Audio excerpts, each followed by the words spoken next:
মাননীয় আদালত, আপনি নিশ্চয়ই লক্ষ্য করেছেন আসামিদের বিরুদ্ধে যে শুনানি চলছে, আজ পর্যন্ত আসামিদের পক্ষ নিয়ে কোনো উকিল তার বক্তব্য পেশ করতে আসেননি। মাননীয় আদালত, আমার মক্কেলদের জবানবন্দি, মেডিকেল রিপোর্ট, তার সাথে পুলিশ রিপোর্টে যেখানে প্রমাণিত হয়ে গেছে যে কাঠগড়ায় দাঁড়ানো দুই আসামি সত্যিকার অর্থে ধর্ষণকারী। অযথা সময় নষ্ট না করে আসামিদের বিরুদ্ধে দৃষ্টান্তমূলক শাস্তির রায় প্রার্থনা করছি। That's all, your honour. মাননীয় আদালত,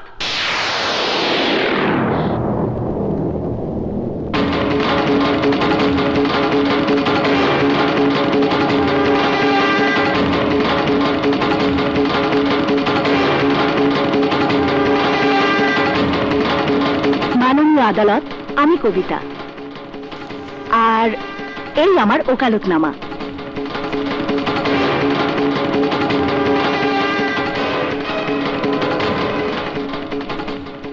মাননীয় আদালত, আমার প্রতিপক্ষ বন্ধু যেখানে শুনানি শেষ বলছেন, আমি সেই শেষ থেকে শুরু করতে চাই। মাননীয় আদালত, আমার কাছে এমন কিছু এভিডেন্স আছে যে এভিডেন্স মাননীয় আদালতের সামনে প্রমাণ করবে বাদিনীর কাঠগড়াতে দাঁড়ানো জুই, চম্পা দুটো মেয়ে পেশাদারী কলগার। মিথ্যে কথা মাননীয় আদালত, আমরা কলগার নই। ওনার কথা বিশ্বাস করবেন না মাননীয় আদালত। মিথ্যে কথা মাননীয় আদালত। আপনি বসুন। মাননীয় আদালত, এই হলো হোটেল সৈকতের রুম বুকিং কার্ড।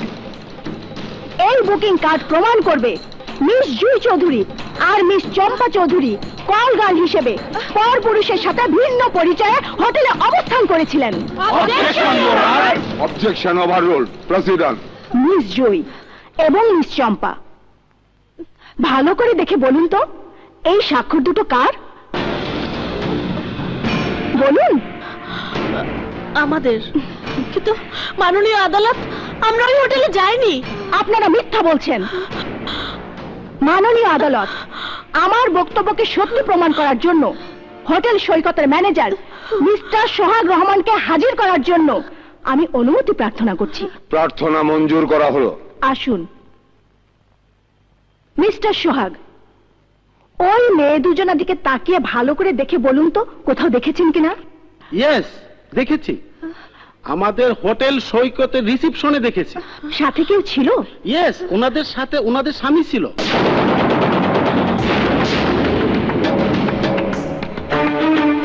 মাননীয় আদালত, আমাদের তো বিয়েই হয়নি, স্বামী আসবে কোথা থেকে? একদম সত্যি কথা। মাননীয় আদালত, ওর পুরুষ আসলেই স্বামী ছিল না, সাজানো স্বামী ছিল। আপনি অনুমতি দিলে এই আদালতে ওই পুরুষকেও আমি হাজির করতে পারি। অনুমতি দেওয়া হলো। মিস্টার আকাশ মল্লিক, দেখুন তো ওদের দুজনকে চিনতে পারেন কিনা? কেন চিনব না? ওই মুখ ভোলা যায়? ওর নাম জুই, ওর নাম চম্পা। আমার জীবনের সর্বনাশা দুটো নাম। মিথ্যে কথা মাননীয় আদালত। মাননীয় আদালত, এই মিথ্যে নাটক বন্ধ করতে বলুন। আপনি বসুন, নইলে আপনাকে আদালত ত্যাগ করার আদেশ দিতে বাধ্য হব। এই দুই মেয়ে আমার কোটি কোটি টাকা হাতিয়ে নিয়েছে। আমি তোকে খুন করে ফেলবো। থামুন মিস চম্পা, এটা চিৎকার করার জায়গা নয়। মাননীয় আদালত, এক আকাশ নয়, এমন 10টা শিল্পপতির ছেলে আকাশকে এভিডেন্স সহ এই আদালতে আমি হাজির করতে পারবো। আমি প্রমাণ করে দেব জুই চৌধুরী আর চম্পা চৌধুরীর নেশা এবং পেশা দুটোই দেহ ব্যবসা করা। বন্ধ করুন, এই মিথ্যে বানোয়াট গল্প বলা বন্ধ করুন। মাননীয় আদালত, আমি আর আমার বোন স্বীকার করছি, মারুফ আর রাজুর বিরুদ্ধে আমরা যে মামলা করেছি এটা মিথ্যে মামলা, এবং উনি যা বলছেন সেটাও মিথ্যে।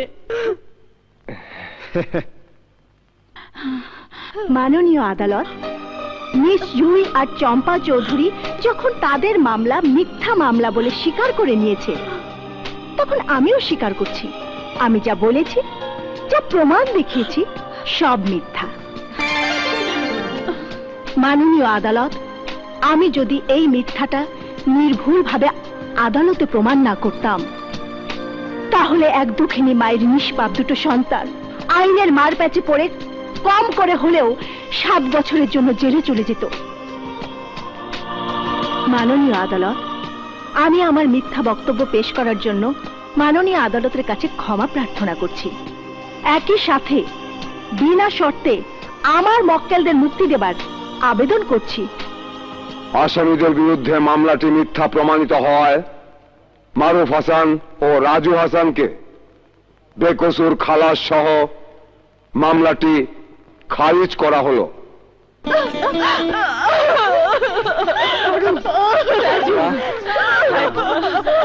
বলেছিলাম না আমাদের কেউ আটকে রাখতে পারবে না।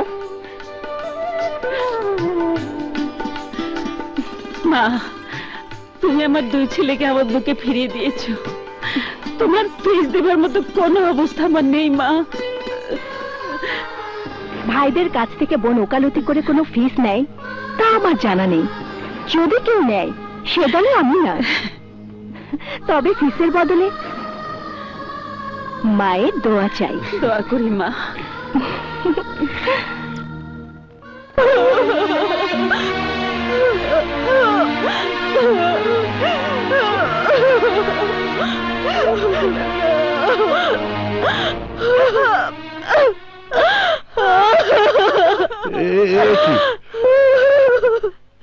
আপনারা তো দেখছি কাঁদছেন, কি ব্যাপার?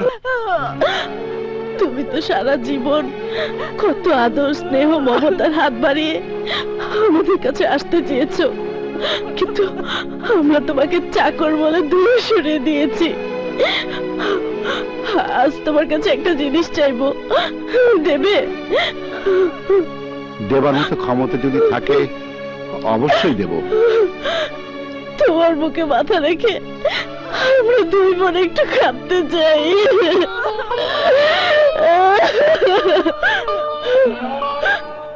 ওঠেন মেম সাহেব, ওঠেন।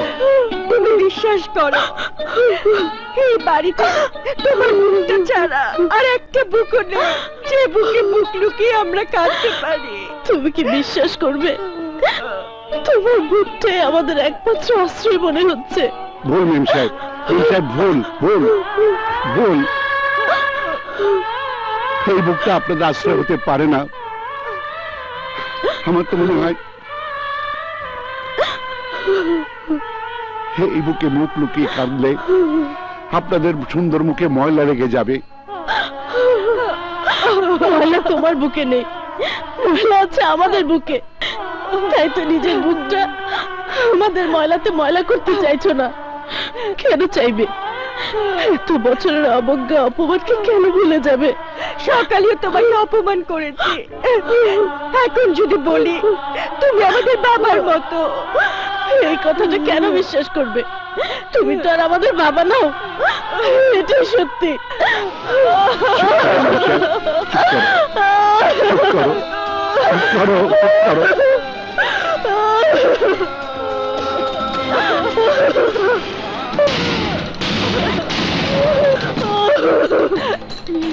বেগম সাহেবা, দেখুন আপনার পরিদয় সোনার শিকল ছিঁড়ে 2 মেম সাহেব আমার বুকে আছড়ে পড়েছে। এই দৃশ্যটা দেখে আপনার কেমন লাগছে? Don't touch me! Don't touch me! তোমার স্পর্শে আমরা 2 বোন অনেক নোংরা হয়েছি, আর নিজেদের নোংরা করব না। তুমি আমাদের জন্য একটা সাবান এনে দাও, যে সাবান দিয়ে এত বছরের নোংরা গুলো পরিষ্কার করতে পারি। শুনতে পাচ্ছ না? যাও সাবান এনে দাও। সাবানে নোংরা পরিষ্কার হবে না মেম সাহেব, পরিষ্কার হবে না। মনের নোংরা পরিষ্কার করে খাঁটি সোনা হতে হলে তোমাদের ওই মমতাময়ী মার কাছে ফিরে যেতে হবে, যে মাকে তোমরা অপমান করেছো, অবজ্ঞা করেছো, অবহেলার চোখে গরিব বলে তাকে লাঞ্ছনা করেছো। যদি ওই মা তোমাদের ক্ষমা করে দেয় তাহলে তাহলে তোমাদের নোংরা ময়লা ধুয়ে পরিষ্কার খাঁটি সোনা হয়ে যাবে, খাঁটি সোনা হয়ে যাবে।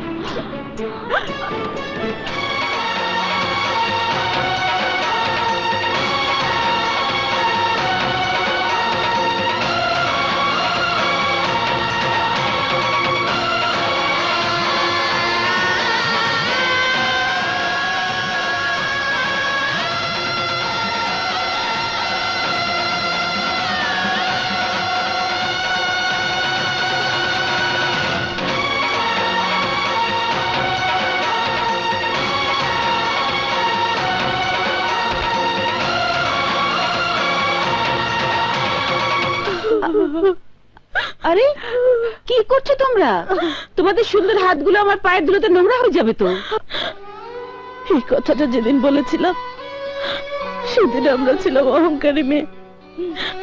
আজ আমরা আমাদের সেই অহংকারকে সুলতানা চৌধুরীর বাড়িতে রেখে এই গরিব মায়ের দুই ছেলের বউ হবার জন্য অনেক আশা নিয়ে ছুটে এসেছি। আপনি যদি আমাদেরকে তাড়িয়ে দেন তবু আমরা ওই বাড়িতে ফিরে যাব না। আপনি তো আপনার দুই ছেলেকে বলেছিলেন আমাদের দুই বোনকে বিয়ে করে আপনি দুধের ঋণ শোধ করতে। বলেছিলাম, আজও বলছি, আমি চাই তোমাদেরকে আমার দু ছেলের বউ করে ঘরে তুলে আনি, কিন্তু এভাবে তো না। মারু, রাজু, তোরা শোন, জুই আর চম্পাকে ওদের মায়ের কাছে দিয়ে বলে আসবি আমি 2-1 দিনের মধ্যে ওদের জন্য সাধারণ দুটো লাল শাড়ি পাঠাবো। ওদের মা যেন ওই লাল শাড়ি পরিয়ে আগামী শুক্রবার বাদ জুম্মা মালিবাগ কাজী অফিসে নিয়ে আসে, ওখানে ওদের বিয়ে হবে।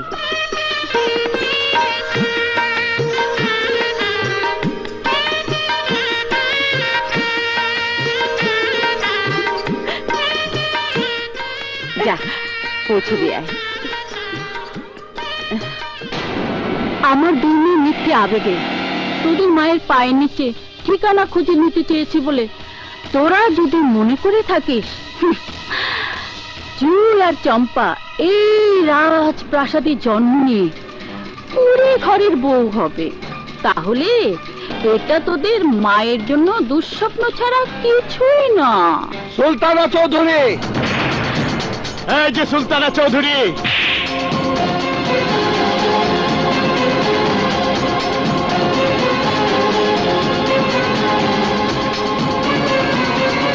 আমাদের মা দুঃস্বপ্ন দেখেনি, এই জন্য দেখেনি। আমার মায়ের স্বপ্ন পূরণ করার জন্য আমরা দুই ভাই মায়ের পাশে দাঁড়িয়ে আছি। শুনুন, আমাদের মা বলেছেন আগামী শুক্রবার বাদ জুম্মা মালিবাগ কাজী অফিসে আমাদের বিয়ে হবে। 2-1 দিনের মধ্যে আমাদের মা আপনার দুই মেয়ের জন্য তার পরিশ্রমের টাকায় কেনা সামান্য দুটো লাল শাড়ি পাঠিয়ে দেবে। মেয়ে দুটোকে ওই লাল শাড়ি পরিয়ে কাজী অফিসে নিয়ে আসবেন কিন্তু। আর হ্যাঁ, ভুলবেন না কিন্তু। এই ম্যাডামকে মনে করিয়ে দিও, মনে করিয়ে দিও কিন্তু। এই মারুফ, চল আসি।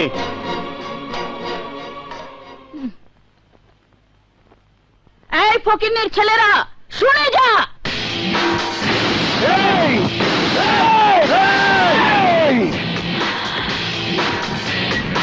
আঙ্গুলটা নামিয়ে শুনে যা। আগামী বাদ জুম্মা জুই আর চম্পার বিয়ে হবে ঠিকই, তবে 2 টাকার শাড়ি পরেও নয়, 2 টাকার কাজী অফিসও নয়। বিয়ে হবে আমার পছন্দ করা ছেলের সাথে, কোন দামি কমিউনিটি সেন্টারে।